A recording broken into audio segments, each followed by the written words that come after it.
দুপুরে science laboratory মোড়ে জড়ো হয়ে গণমিছিল করে বিকেলে শাহবাগ মোড়ে অবরোধ করেন আন্দোলনরত শিক্ষার্থীরা।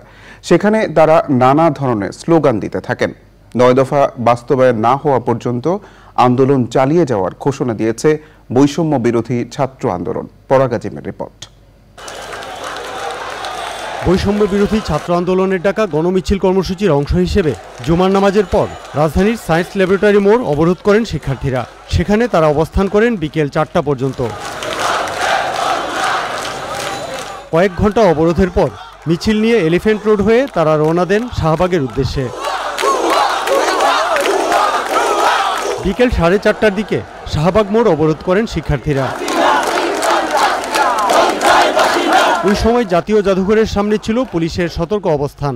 অবরোধের সময় শিক্ষার্থীরা বিভিন্ন স্লোগানের পাশাপাশি তাদের দাবিগুলো তুলে ধরেন।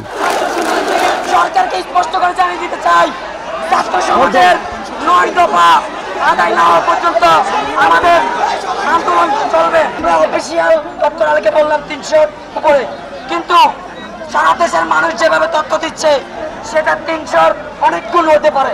আমাদের ছাত্র সমাজের ৯ দফা আদায় না হওয়া পর্যন্ত আমরা কোনো পরীক্ষায় ক্লাসে বসবো না।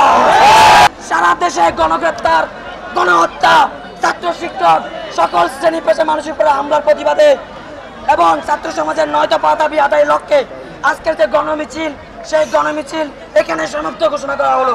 বিকেলে কেন্দ্রীয় শহীদ মিনারেও জড়ো হন আন্দোলনরত শিক্ষার্থীরা। পরাগ আজিম, চ্যানেল আই, ঢাকা।